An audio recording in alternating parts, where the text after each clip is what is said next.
Assalamualaikum and hi, we are from Group 6. We're going to present our report project. Assalamualaikum and hi, I'm Amira Haljina binti Nazri, Novometric CF190204. Okay, today I would like to explain about introduction for our project. The introduction is divided into two parts, which the first part is objective. The second part is background of study. So this is our objective for this project. First, we're going to learn theoretical about fire protection system. The second, to analyze fire protection system in existing building in Malaysia. And lastly, to apply and propose design of fire protection system in an office building. So for background of study, mechanical and electrical M&E is one of the three main components of building. M&E is responsible for bringing the purpose to life of the building. M&E system differ from one building to another based on the structures, design, and purpose, as well as the component within it. So the building M&E system is divided into three parts, which are mechanical system, electrical system, and building operation system. So as shown in the table, it's a example of the every part of this M&E system. So for mechanical system, there is a heating, ventilating, and air conditioning (HAV), plumbing, and fire protection. For electrical system, lighting, and electrical power. And lastly, for building operation system, transportation system such as elevator, walkway, and others. The second one is automation system, and lastly, special system. So we decided to use a fire protection system for this report project. So a fire protection system is designed to alert us to an emergency so that we can take action to protect ourselves, staff, and the general public. So whatever the method of the detection is, if the alarm is triggered, sounder will operate to warn people in the building that there may be a fire and to evacuate from the building. The fire alarm system may also incorporate a remote signal system which could then alert the fire brigade via a central station. Assalamualaikum warahmatullahi wabarakatuh. My name is Muhammad Najhan bin Mat Yusof, metric card number DF190019. So I will explain about the components in the fire protection system. So first of all, we have five main devices, which is initiating devices, indicating devices, fire alarm control panel, power supply, and last but not least is auxiliary devices. So a fire alarm system warns people when smoke or fire or carbon monoxide or other fire related emergencies are detected.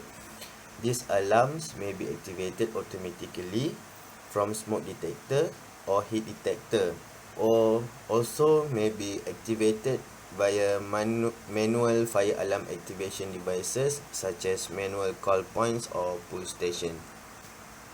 So first of all, we have initiating devices. It is automatically actuated devices can take many forms intended to respond to any numbers of detectable physical changes associated with fire. For example, here we have three main component for initiating devices, which is photoelectric smoke detector, heat detector, and sprinkler water. So for smoke detector, the smoke detector will sense the presence of smoke automatically as an indicator of fire. Next, heat detector will react to the changes of temperature due to the fire, where the sprinkler water may be triggered by the heat due to fire and sprinkle the water for the building. Next, we have indicating devices, as known as notification appliances, utilize audible, visible, tactile, textual, or even olfactory stimuli to alert the occupants of the need to evacuate or take action in the event of a fire or other emergency. So here we have two main components for indicating devices. First one is fire bell. The alarm activated in case of emergency to alert the building residents. Next, we have strobe light, which is to provide visual alert for people with hearing loss to alert for emergency. Next, we have fire alarm control panel. So basically, the fire alarm control panel will consist one or more circuits that connects to initiating devices. So it will send a call to monitoring agency to notify the emergency personnel. In Malaysia, basically the bomber. Next, we have power supply. Here we have strobe 24 volt direct current, which act as backup for the main power from the breaker. Last but not least, we have four main components for auxiliary devices. First one is remote annunciator, which is small panel that acknowledge a signal or silence an alarm. Next, we have fire door, fire resistant door that used to minimize the spread of fire between compartments in the building. Besides, we have fire blanket, which is fire resistant fabric that cuts off the oxygen supply to stop the fire. And last but not least, we have visual LED to flash an emergency light to alert the building residents so that they can go out to the assembly point. So that's all from me. Thank you. Hello guys, my name is Tang Yong Bong with matrix number DF190020. So for today, I'm going to present about the working principle of the fire protection system. So as you know, fire protection system consists of control unit, manual activate signal box, or we call that pull box, fire detectors, and also an alarm device. Okay, so for the working principle, the first step will be the initiating device, including the manual pull station, which is the pull box, okay, and other detectors like the smoke detectors, flame, heat, and temperature detectors maybe, okay, will be activated with the presence of the smoke and high temperatures. In that case, they will transmit a signal to the control unit. Once the control unit receives a signal from the fire detectors, a signal will be generated and transmit to the notification appliance, including the bells, speakers, store lights. So the alarm device will be activated, which generate a sounds like a lights to warm the building occupants to run away and also for evacuate process. Next, this is the schematic drawing of the fire protection system for high-rise building which is greater than 10 floors. So they will have some extra device that I haven't mentioned in the previous slide, like the auxiliary device. They will have a smoke control system, hot suppressing system, green agent executing system, door release mechanism, and also elevator recourse. But since our design is only for 5 floors, so that is not related for us. And besides, I would like to show you a schematic drawing for our design. So for the schematic drawing of our design, which is for 5 storage buildings, we have provided a secondary power batteries to ensure in case there is any power features, so that our fire protection system still can working very well. And next one is the initiating device. We have provided a smoke detector, heat detector, and pull box to our customers. And also for the notification appliance, we have provided bells, speakers to warn the building's occupants to evacuate in case of any fires. And however, we have provided a fire extinguisher in every single floor, so that the building's occupants can eliminate small fires, maybe, okay, and to protect their properties and also their life. So that's all from me. Thank you. Assalamualaikum, my name is Nurizati binti Zabidi, matric number CF190-197. Today I will talk about design of fire protection system. This is our proposed design for an office building. First, at basement floor, it have 27 thermal detector connected to a 4 single manual system, 1 manual station with sound diffuser, 13 surface emergency lamp, and 1 fire pump. At level 1, it have 29 thermal detector, 8 smoke detector, 13 single manual system, 1 manual station with sound diffuser, 10 surface emergency lamp, and 1 central for detection of fire. At level 2 MT5, it have 27 thermal detector, 12 smoke detector, 14 single manual system, 6 surface emergency lamp, and portable fire extinguisher. ABC type are placed inside every office room, included at level 1. Next, working principle. At the core of a fire alarm system are the detection devices. There are a wide array of different types, but we can divide them into groups, including heat detectors, smoke detectors, carbon monoxide detectors, multi-sensor detectors, manual call points. Based on our design, we only use heat detectors and smoke detectors. The elaboration of these two types of fire alarm detectors are explained by the video from YouTube by RealParse. A heat detector can either work on a fixed temperature basis, where it will trigger an alarm if the temperature exceeds a preset value, or they can work on the rate of change in temperature. Commonly, heat detectors work in a similar way to an electrical fuse. The detectors contain a eutectic alloy, which is heat sensitive. When a certain temperature is reached, the alloy turns from a solid to a liquid, which in turn triggers the alarm. There are three basic types of smoke detectors, including ionization, light obscuring, and light scattering. An ionization smoke detector generally contains two chambers. The first is used as a reference to compensate for changes in ambient temperature, humidity, or pressure. The second chamber contains a radioactive source, usually alpha particle, which ionizes the air passing through the chamber where current flows between two electrodes. When smoke enters the chamber, the current flow decreases. The drop in current flow is used to initiate an alarm. The light scattering smoke detector operates on the Tyndall effect. A photocell and light source are separated from each other by a darkened chamber, such that the light source does not fall on the photocell.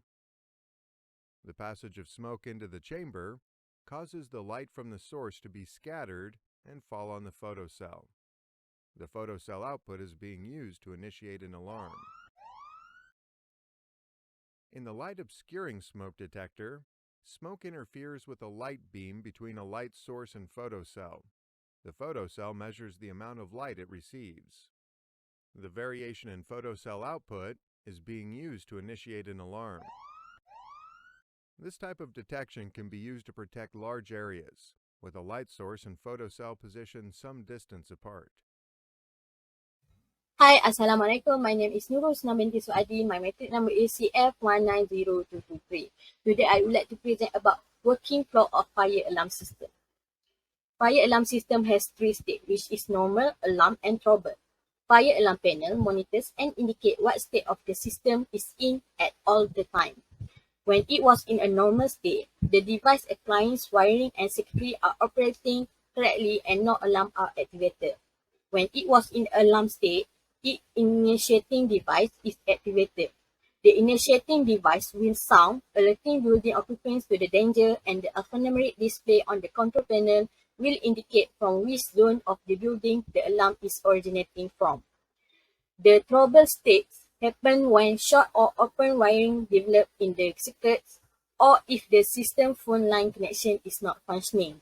The panel will indicate which zone the issue is in, and a buzzer will sound to alert the maintenance personnel.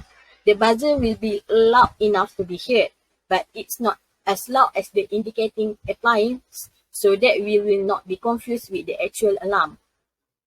So next we go to how fire alarm system detect a fire. Fire alarm panels is connected to the system initiating device through either 2 or 4 wire circuit. These circuits allow the control panels to monitor the state of its initiating device, usually by zone, identifying whether the device are in a normal or alarm mode. The control panel shows this reading on its display panel. When the fire starts, the smoke or heat will activate one of the initiating device, or someone will activate the manual push station and alerting the fire alarm system to the fire and putting it in alarm mode. Next, we go to what happens when fire alarm system is activated. When fire alarm system is activated, it will go to the alarm mode. In the alarm mode, two things that should be happen is the indicating appliance should sound the alarm and notifying everyone in the building of the danger. A call should go out via the system telephone line to the monitoring company. In some fire alarm system, it may also activate fire suppression system to help fight the fire until emergency personnel is arrived. Next, we go to how to disarm fire alarm system. Building manager or maintenance crew should understand how to read and use fire alarm panel. So then when it was in a trouble state or is experiencing false alarm, they know how to handle it. How to disarm fire alarm system is on the touchpad of the control panel, there are alarm and trouble silent option as well as a system with the option. This should only be used once the source of the alarm or notification has been identified and can be correctly addressed. That's all from me. Thank you. Hi, I'm Amira Ajana. So I'm going to conclude our project report. So, generally speaking, mechanical and electrical system is a very important system in the building. For example, block type building without windows, such as a shopping mall, they are totally dependent on electrical, lighting, space condition and ventilation system. And so for high risk building also, they rely on high speed vertical transportation and high pressure water for drinking and cleaning purpose. So based on chapter 2, we are able to provide a detailed drawing of the fire protection system in the existing building, and we also elaborate on each of the component in the drawing in terms of the name, symbols, and function of the component. So based on that, we are capable to provide our own proposed design for a fire protection system in an office building. To conclude that, it is proof that we achieve all the objective that has been set for this project. That's all from us. Thank you.